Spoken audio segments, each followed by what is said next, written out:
For the good, I am picking the play that sealed the deal for the Wolverines in the game against the Cornhuskers, the Brad Hawkins strip. You can ask Scott Frost if this was a big play. This happens with 2 minutes left in the game, tied up at 29. Nebraska tries to pick up the first down with a split zone QB keeper from an empty backfield. Blocking works and Martinez picks up the first down, but as Martinez stays up driving the scrum and before Hutch and Ross can pick themselves up to drop him, Hawkins slides around to the ball side of number 2 and rips the ball out of his hands. There are a few mess-ups here that make this crazy thing happen. The Nebraska H-back messes up his lead block when Hutch crosses the face of the left tackle, forcing him to block him instead of heading to Ross. Hutch squeezes the line while maintaining his outside shoulder perfectly, but then falls down trying to get his feet for the agile Martinez.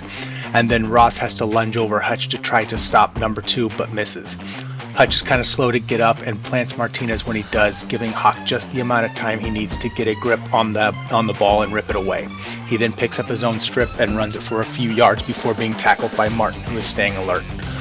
Nothing technical here, just wanted to break down a play and how random the whole football game can be. What a play, what a time for a big play. For the bad, I am picking the interception by Cade, his one and only for the season so far. Interceptions go into the stats for the quarterback, but this one you will see is on all. The Wolverines are in 1 personnel running a 9-4-4-4-9 twist against the Cornhuskers cover 4. The Huskers just rush 4 and are easily picked up.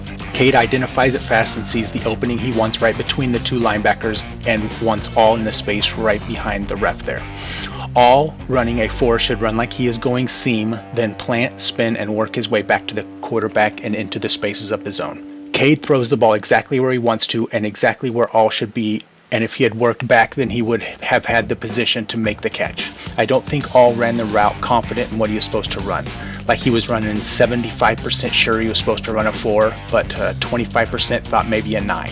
This is what it looks like when a receiver doesn't fully know what he is supposed to be running. I have seen people post that this was offsides and there should have been a flag, but not on Nebraska. Carson Barnhart moves a little, that starts the defensive end, and so should have been a false start. It's football. For the ugly, I am picking the very next play. I'm not going to lie, this is a pretty clever play by Frost here. Michigan blitzing and being in man coverage is bound to get lost with so much action happening in front of them.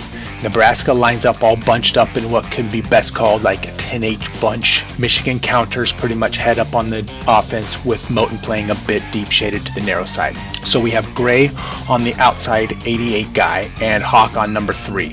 Ross has the H-back and Moten has the running back with Green outside on Martin. The Huskers run just 3-man route, so have plenty of blockers to counter the blitz. It's what they do and how Michigan reacts that causes the problem. First, we need to address something right off. That number 3 lined up on the line of scrimmage looking at the ball in tight over Hutch. Hutch should have broken that guy on the snap. I have played football and you do not line up like that unless you are fully ready to be broken. Hutch should have drove 2 palms into number 3's chest on the snap and the whistle would have blown because number 3 would need immediate medical attention. I'm not saying anyone should go out looking to hurt anyone, but no one should ever line up like that. Instead, he just lets him pass by unjammed, and the play goes on, and Frost looks like a genius instead of looking like an a-hole for putting his players in a position to get hurt. Back to the rest of the team. So Gray is on the fake option orbit guy, number 88. Gray sees his orbit motion and sprints across the line of scrimmage, but doesn't watch where he is going and doesn't see him double back because he is looking for him to pop out on the other side. This is how number 88 gets so open. His guy is on the wrong side of the field. Now let's look at the cluster F that is Moten, Green, Ross, and Gray. While tracking their guys, they are all run into the same area because they do not maintain any awareness of the surroundings. I can't even blame Green here. Who could run through that wall? So the TD went to that Orbit 88 guy, but Martin was super wide open too. Easy TD there if he wanted one there.